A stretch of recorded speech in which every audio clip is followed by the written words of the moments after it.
Welcome to the Jill on Money Show, powered by The Compound. I am Jill Schlesinger. I am your host. I'm joined by Mark Talercio, my co-host. How are you, Mark? I am well, Jill. How are you? I'm well. I'm glad we're matching in our color scheme. We didn't discuss it. Your makeup looks good still. Yeah, thank you. Thank you. This color scheme is purely accidental. Accidental. It's okay. That's great. Hey, gang. You got something going on in your financial life. Are you thinking about making a big change, something in your real life that does touch your money? Mark and I are both certified financial planners. We'd love to help you walk through what it is that lies ahead of you. All you need to do is go to our website, jillonmoney.com, click the contact us button, and Mark does all the hard work. I just show up. Mark, today we have a West Coast dude who seems very chill. And he's bundled up. So he seems quite bundled up. Jack from the West Coast looks like, I thought we were talking to someone from Alaska. And as it turns out, what's the weather where you are right now? Today, cloudy, rainy, 50s. Where are you? 50s? You're dressed like it's you're dressed like it's the Arctic tundra. That's what happened. Yeah. This room I'm in also gets cold. Oh, poor baby. When I was in Phoenix for 7 years. Anytime it got to like the 50s, you'd see people wearing earmuffs. I know. It's so funny. When I went to LA last year, Mark throwing shade on LA at the last show. I remember it was like 60 and there was people walking around in fur coats. Yeah. Made me laugh out loud. They love it. I know. It's great. Hey, Jack, what's going on? Jack and Jill, the Jack and Jill show. What can we do for you? What's happening? Yeah. So I was fortunate to recently have a lump sum of money fall into our lap through some hard work. And I just don't know where to put that money. So that's the reason I wanted to, Who's the we? Who you got a we? We have a we. It's my wife and I. Okay. How old are you guys? I'm 32. She's 30. And what is this? Is the lump sum? Is this from stock? Is there a tax liability? What's the source of the lump sum? Yeah. So that part's been taken care of. So the tax, everything's already been paid. But earlier in my career, when I started at this specific company, it was a very, very early stage software company. Most of my compensation came in equity. And fortunately, a year or two ago, that company got acquired. And my payout happened about a year ago. But the taxes have been paid. Now it's just the net money. All right. Okay. Jack, first of all, I see you like rocking back and forth. What's wrong? You like freaking out? You got to hold still. This is video, babe. I think he's standing up. Are you standing? Are you standing? I'm standing, yeah. All right, stand still. Jack, okay, we'll stand still. What's the lump sum amount? We're talking about $600K. Wow, that's huge. So what are you doing now? You don't work for the company or you do? No, this was from a while ago. So okay. I work for myself now. I'm 10. Self-employed. And how much do you guys earn together? About $300. And your wife is also self-employed, or is she working at a company? No, she's W-2. She's a nurse. All right. So let's talk about what you've done so far and how this money can be really used to propel you to another level. So you're both putting money away for retirement. Is that correct? Absolutely. Okay. And what do you use as your own retirement plan? You're using a SEP IRA or a Uni 401k? Yeah, great question. Until 2 years ago, it was just basically IRAs, and I put most of it in a brokerage. The last 2 years, my income was at a point where it made a lot of sense to do a SEP IRA. So the last 2 years, I've done a SEP IRA. TBD on this year. Gang, we're going to do a whole separate podcast, or rather a whole separate show. I think that, Mark, we should really do a show about self-employed retirement plan options, because I think people really need this.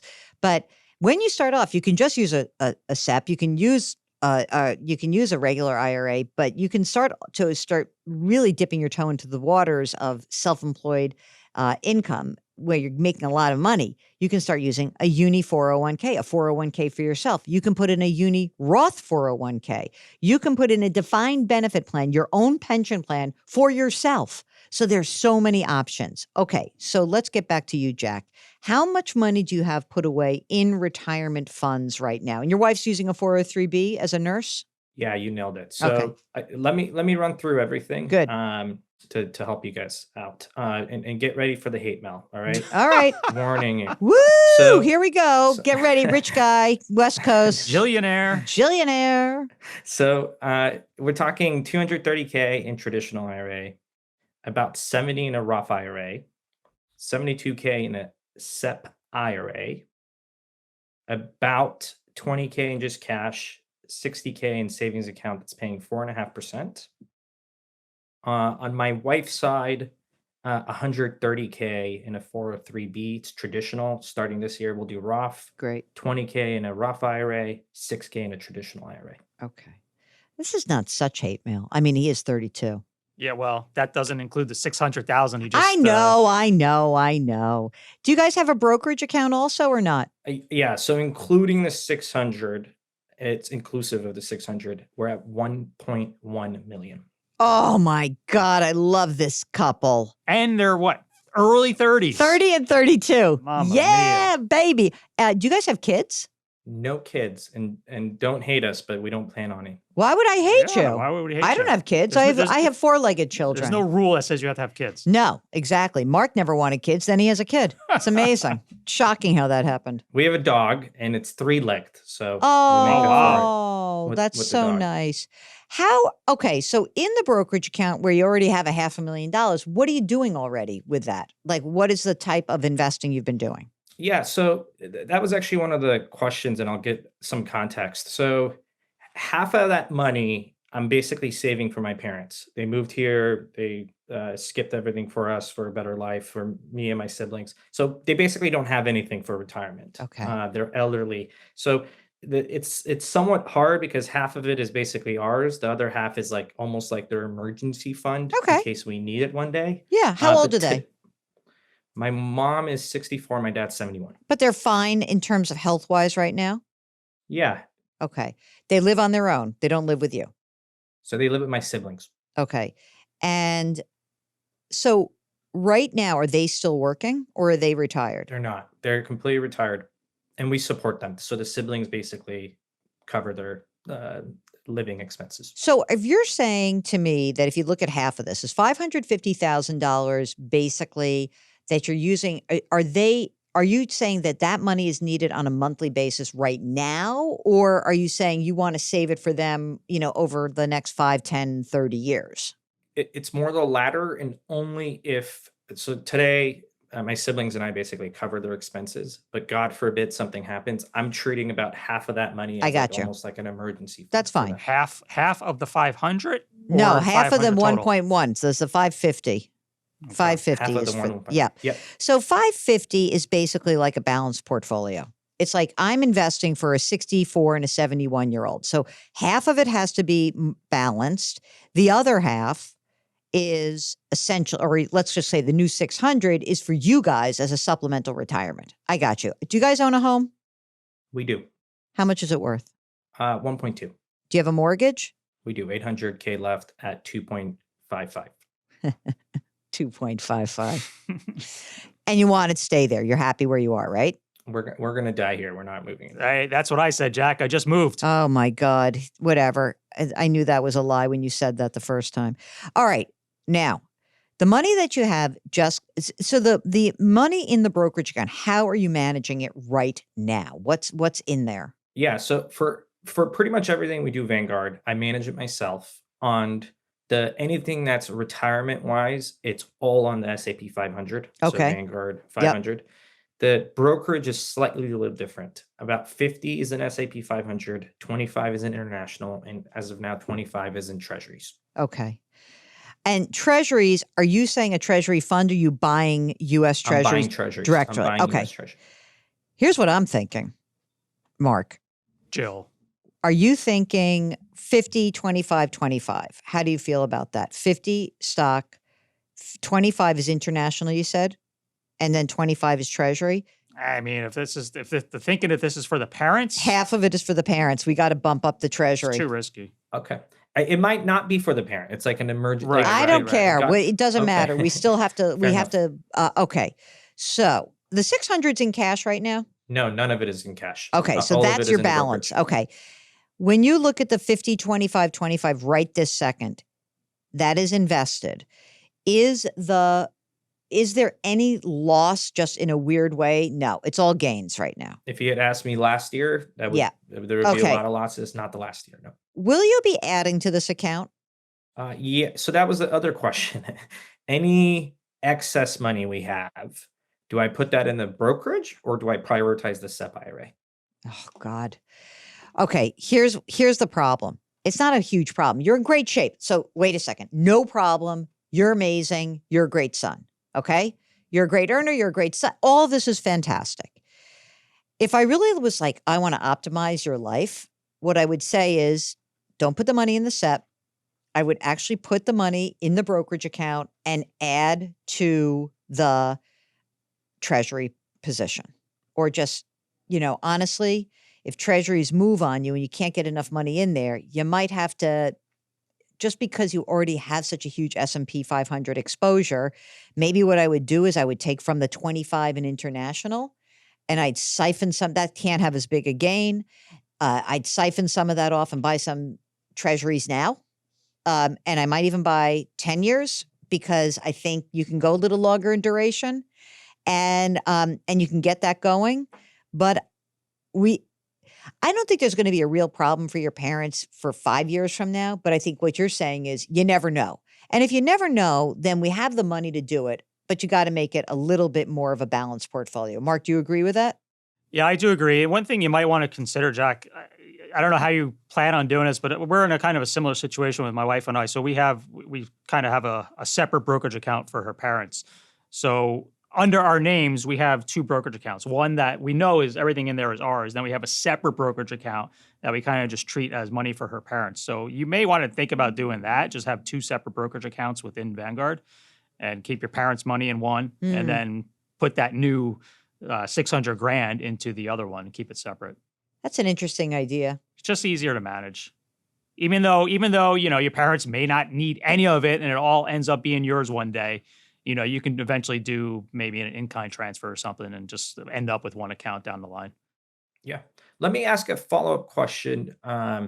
Would you guys slowly but surely gift them anything or no? No, I don't gift up a generation ever.